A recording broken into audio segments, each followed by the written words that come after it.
အားလုံးပဲမင်္ဂလာပါဒီနေ့ကျွန်တော်ပြပေးမှာတော့10သိန်းအောက်ရေခဲတက်တာလေးတွေကိုကျွန်တော်မိတ်ဆက်ပေးပြသပေးသွားမှာဖြစ်ပါတယ်အခုပထမဆုံးပြပေးမယ်ဒါကတော့3ပေခွဲတူတူလေးပေါ့နော်ဒီဟုံးတူတူလေးပါသူ့ရဲ့အတွင်းခန်းလေးကိုပြပေးပါမယ်အပေါ်ကတော့အခဲခန်းပါနော်အပေါ်ကတော့အခဲခန်းပါအောက်ကတော့အေးခန်းလေးရတယ်လို့သွားပါမယ်ခင်ဗျဒီဟုံးမှာ official တရားဝင်အာမခံပါပါမယ် high sun sorry ဒါ higher ဒီဟာလေးကhigher 1 2လေးဖြစ်ပါတယ်ဒီဟာလေးက149လီတာပါသူ့ရဲ့အတွင်းခန်းလေးပါဒါလေးကတော့အခဲခန်းလေးပါဒီမှာတော့ထူးခြား snow function ပါမှာနော်ဒါကတော့ရေခမ်းဘန်းလို့ပုံစံမျိုးဒီလိုမျိုးပုံစံဖြစ်မယ်ကျုပ်ထဲတဲ့ခွက်တွေပါမယ်ဒီဘက်မှာဒီဟုံး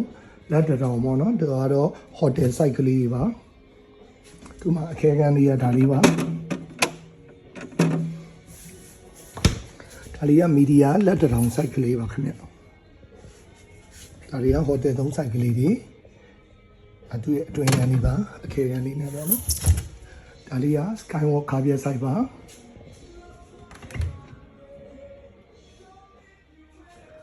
ဒီအခဲခန်းလေးကဒီနေရာမှာပါ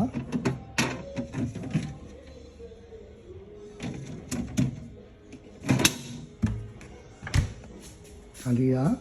အခုမှရောက်ရှိလာတဲ့ F ပါကားပြကလေးပါပြန်လည်ရောက်ရှိလာပါပြီ ALFA ပါ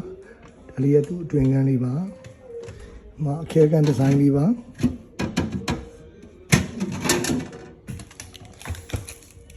ါလေးကမိုက်ဒီယာကားပြကလေးပါ120 model လို့ခေါ်ပါတယ်သူ့အခဲခန်းလေးပါသူကတော့ဟင်းသီးအပုံတော့မပါဘူးเนาะဒါလေးက high sun S12 model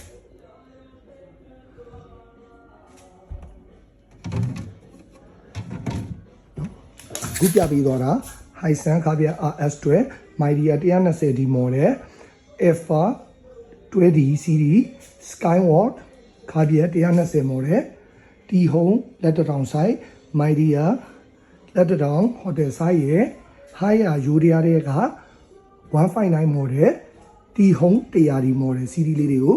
ကျွန်တော် Smile Electronic ကနေပြသပေးသွားတာဖြစ်ပါတယ်ခင်ဗျာ